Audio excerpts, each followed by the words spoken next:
नमस्कार। Plant anatomy में हम प्लांट टिश्यूज़ का अध्ययन कर रहे हैं, जिसमें हमने देखा था कि जो पादप ऊतक है दो प्रकार के होते हैं। एक विभाजनशील टिश्यू जिसे विभजोतक या मेरिस्टेमेटिक टिश्यू कहते हैं, और दूसरे प्रकार के स्थायी ऊतक या परमानेंट टिश्यूज़ होते हैं। पिछली कुछ क्लासेज में हमने मेरिस्टेमेटिक टिश्यूज़ के बारे में पढ़ा था। आज हम प्लांट टिश्यूज़ में इसके दूसरे टाइप परमानेंट टिश्यू या स्थायी ऊतक के बारे में बात करेंगे। देखिए, नाम से ही स्पष्ट है, परमानेंट टिश्यू, यानी कि ये अविभाजनशील टिश्यू होते हैं। अविभाजनशील, इनमें विभाजन की क्षमता नहीं होती है। दूसरा, ये जो टिश्यूज है वो विभेदित होते हैं। कार्य के अनुसार इनमें जो कोशिकाएं हैं वो विभेदित सेल्स है वो प्रेजेंट होती है, डिफरेंशिएटेड कोशिकाएं होती है। कोशिकाओं के संगठन के आधार पे परमानेंट टिश्यूज है ये दो प्रकार के होते हैं। एक है सिंपल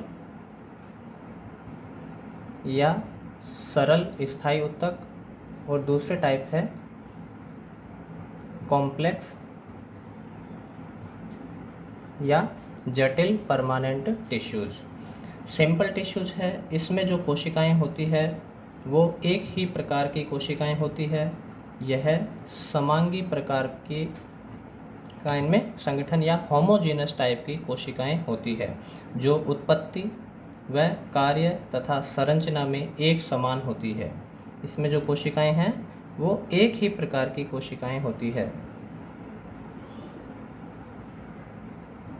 जबकि जो कॉम्प्लेक्स टिश्यूज होते हैं इसमें अलग अलग प्रकार की कोशिकाएं होती है। इन्हें हेट्रोजीनस या विषमांगी प्रकार के टिश्यूज भी हम कहते हैं, जिसमें कोशिकाएं हैं वो संरचना में, उत्पत्ति में या कार्य में अलग अलग प्रकार की हो सकती है। एक से अधिक प्रकार की कोशिकाएं होती है।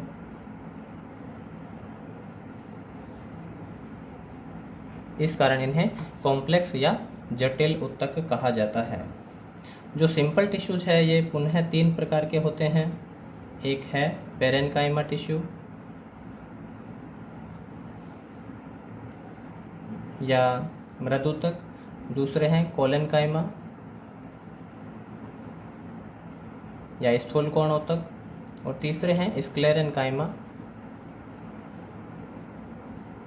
या दृढ़ ऊतक। जबकि कॉम्प्लेक्स टिश्यूज है वो दो प्रकार के होते हैं, जाइलम और फ्लोएम।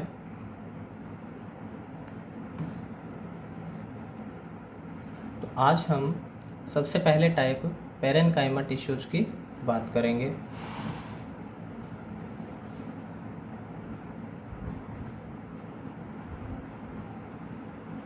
पेरेन्काइमा या इन्हें मृदूतक भी कहते हैं।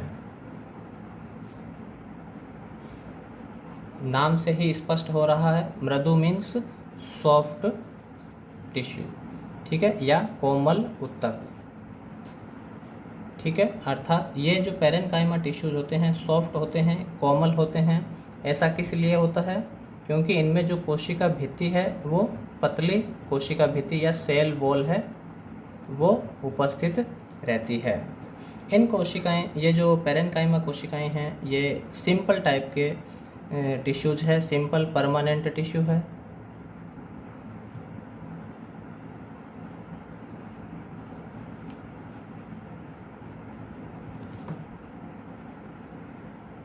इन कोशिकाओं का जो निर्माण है वो प्राथमिक विभजोतक या प्राइमरी मेरिस्टम है। प्राथमिक विभजोतक से इन कोशिकाओं का निर्माण होता है, पेरेन्काइमा कोशिकाओं का निर्माण होता है। ये कोशिकाएं हैं वो जीवित होती है, लिविंग होती है। इनका जो आकार होता है वो मुख्यतः है गोलाकार, आयताकार या अंडाकार आकृति की होती है। इन पैरेन्काइमा टिश्यूज का मुख्य लक्षण इनमें अंतराकोशिक स्थल या इंटरसेलुलर जो स्पेस होते हैं, अंतराकोशिक अवकाश इन कोशिकाओं में उपस्थित होता है, इन टिश्यूज में देखने को मिलता है। अंतराकोशिक अवकाश मीन्स कोशिकाओं के बीच बीच में जो स्पेस होता है उसे हम अंतराकोशिक अवकाश कहते हैं। जैसे ये इन कोशिकाओं के बीच में ये इंटरसेलुलर स्पेस है, ये इंटरसेलुलर स्पेस है। इन कोशिकाओं में, इन ऊतकों में स्पष्ट अंतराकोशिक अवकाश है वो देखने को मिलता है। क्योंकि इन कोशिकाओं की आकृति लगभग गोलाकार या अंडाकार आकृति की होती है, तो अंतराकोशिक अवकाश हमें देखने को मिलेंगे। इनमें जो कोशिका भित्ति है वो सेलुलोज, हेमीसेलुलोज व पैक्टिन की बनी होती है, ठीक है। जबकि इनमें लिग्निन है वो अब्सेंट होता है। सेकेंडरी सेल वॉल है उसका निर्माण लगभग नहीं के बराबर होता है। इस कारण, क्योंकि इसमें द्वितीयक भित्ति का निर्माण नहीं होता है, पतली कोशिका भित्ति होती है, इस कारण ये इनकी कोशिकाएं हैं वो कोमल होती है, सॉफ्ट होती है, इस कारण इसे हम मृदुतक कहते हैं। पादप शरीर में ये कोशिकाएं एपिडर्मिस,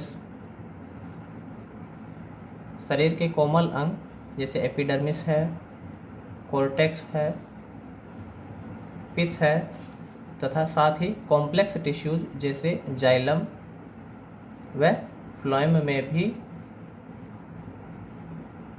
इस ऊतक की कोशिकाएं उपस्थित रहती है, देखने को मिलती है। एपिडर्मल टिश्यूज है, कोर्टेक्स है, पित्त है, या हम मुख्य रूप से कह सकते हैं जो ग्राउंड टिश्यूज है उसका निर्माण पैरेन्काइमा के द्वारा होता है। इन कोशिकाओं में स्पष्ट वैक्यूल उपस्थित रहती है, वैक्यूल्स पाई जाती है।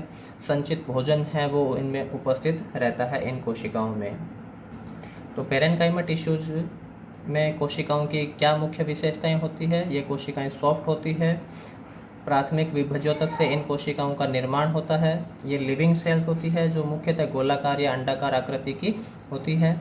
इनमें इस टिश्यूज के अंदर अंतराकोशिक अवकाश है वो देखने को मिलता है। साथ ही ये कहाँ पे मिलेगी प्लांट बॉडी में? एपिडर्मल कोशिकाएं हैं, कोर्टेक्स की कोशिकाएं हैं, पित्त है, जाइलम, फ्लोएम, इनमें ये कोशिकाएं उपस्थित रहती है। पैरेन्काइमा ऊतक की जो कोशिकाएं होती है इसके जो टाइप्स होते हैं, संरचना व कार्य के आधार पर पैरेन्काइमा टिश्यूज में भी पुनः कई प्रकार की कोशिकाएं होती है जो हम देखते हैं।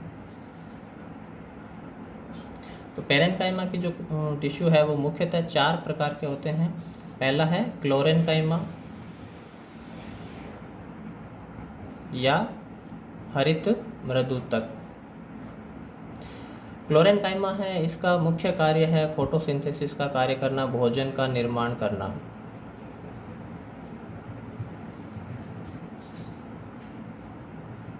इन सेल में इन कोशिकाओं में क्लोरोप्लास्ट प्रेजेंट होता है तथा ये क्लोरेन्काइमा है वो पत्तियों की मेसोफिल कोशिकाओं में, मेसोफिल कोशिकाओं का जो भाग है वो एक प्रकार से क्लोरेन्काइमा टिश्यूज होता है। मेसोफिल टिश्यूज कौन सा होता है? पत्ती की जो अपर और लोअर एपिडर्मिस के बीच का जो भाग है, पत्तियों की अपर और लोअर एपिडर्मिस के बीच में जो टिश्यूज मिलता है उसे हम मेसोफिल टिश्यूज कहते हैं। और इन कोशिकाओं में क्या होता है? इन्हें एक प्रकार से हम क्लोरेन्काइमा कहते हैं क्योंकि ये फोटोसिंथेसिस का कार्य करती है, भोजन का निर्माण करती है, हरे रंग की होती है, इनमें क्लोरोप्लास्ट है वो स्पष्ट प्रेजेंट होता है। ये मेसोफिल कोशिकाएं हैं, फिर 2 टाइप की हो सकती है आकृति के आधार पर, या तो वो स्पंजी होती है या पेलिसेड या खंभाकार आकृति की होती है। तो मेसोफिल टिश्यूज है वो आकृति के आधार पर 2 प्रकार की होती है। गोलाकार है तो स्पंजी क्लोरेन्काइमा कहते हैं, और यदि खंभाकार आकृति की है, लंबी कोशिकाएं होती है तो उसे हम पेलिसेड कहते हैं। पैरेन्काइमा का सेकंड टाइप है एरेन्काइमा या वायु ऊतक।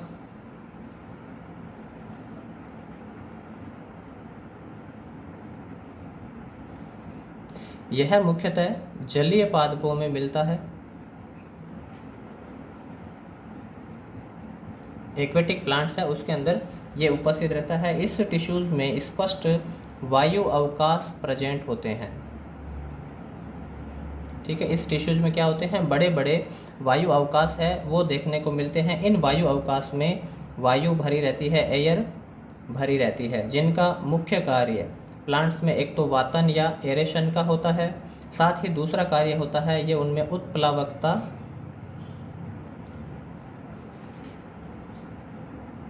या बायोम्सी के लिए रेस्पॉन्सिबल होता है, जिसके कारण प्लांट होते हैं वो जल की सतह पर तैरते रहते हैं।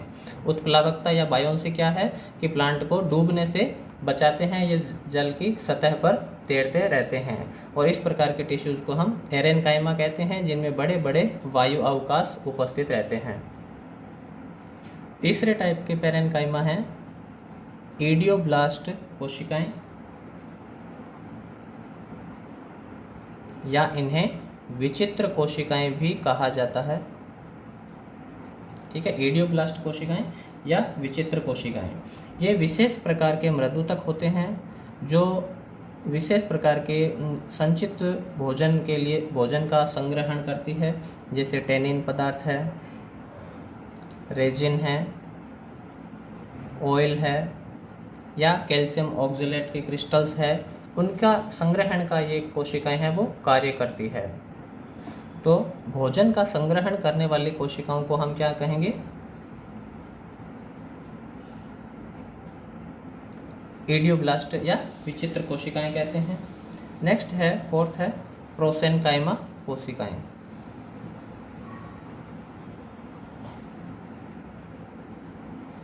प्रोसेनकाइमा कोशिकाएं हैं वो वेस्कुलर बंडल में उपस्थित रहती है, मुख्य रूप से पेरिसाइकल क्षेत्र के अंदर। पेरिसाइकल की जो कोशिकाएं होती है वो एक तरह से पेरेनकाइमा कोशिकाएं होती है, जो विशेष प्रकार की प्रोसेनकाइमा होती है। ये कोशिकाएं लंबी कोशिकाएं होती है, जिनके किनारे होते हैं वो मुग्दराकार होते हैं, इस प्रकार की आकृति के।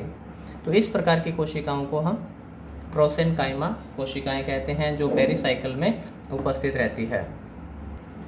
तो पेरेनकाइमा टिश्यूज है उसमें 4 प्रकार की कोशिकाएं देखने को मिलती है। एक क्लोरेनकाइमा कोशिकाएं जो फोटोसिंथेसिस का कार्य करती है, एरेनकाइमा जो जलीय पादपों को तैरने में मदद करती है, उनके वातन या एरेशन के लिए रेस्पॉन्सिबल होती है, इनमें बड़े बड़े वायु अवकाश होते हैं। थर्ड टाइप की है इडियोब्लास्ट कोशिकाएं या विचित्र कोशिकाएं, ये विशेष पदार्थ जैसे टेनिन है, रेजिन है, ऑयल है, कैल्शियम ऑक्जेलेट है, इनका संग्रहण का कार्य करती है। जबकि फोर्थ है प्रोसेनकाइमा कोशिकाएं, ये पेरिसाइकल में उपस्थित रहती है और ये लंबी कोशिकाएं होती है। अब हम बात करते हैं पेरेनकाइमा टिश्यूज के कार्य क्या है। तो पेरेनकाइमा टिश्यूज के वही कार्य है जो इनकी टाइप ऑफ सेल्स है, जो इनका कार्य होता है वो पेरेनकाइमा कोशिकाओं का कार्य है। क्या कार्य है? सबसे पहली कोशिकाएं जैसे क्लोरेनकाइमा है वो भोजन का निर्माण करती है, तो पेरेनकाइमा का कार्य भोजन का निर्माण करना। दूसरा कार्य है ये भोजन का संचय करती है।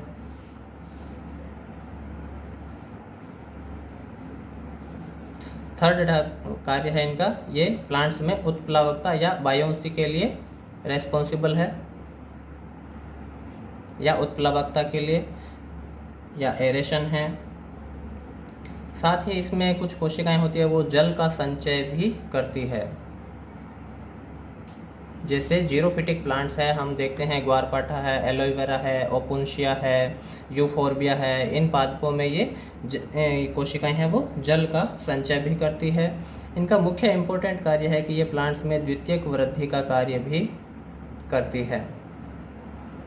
पेरेनकाइमा कोशिकाएं इस प्रकार की विभेदित कोशिकाएं होती है जो पुनः मेरिस्टेमेटिक कोशिकाओं में भी बदल सकती है, और ये विभाजनशील कोशिकाएं हो जाती है और प्लांट्स में द्वितीयक वृद्धि का कार्य करती है, जो कैम्बियम और कोर्क कैम्बियम बनाएगी। उसके बाद में ये सेकेंडरी टिश्यूज के निर्माण का कार्य करती है। तो नेक्स्ट क्लास में हम सेकेंड टिश्यूज कोलेनकाइमा का अध्ययन करेंगे। Thank you.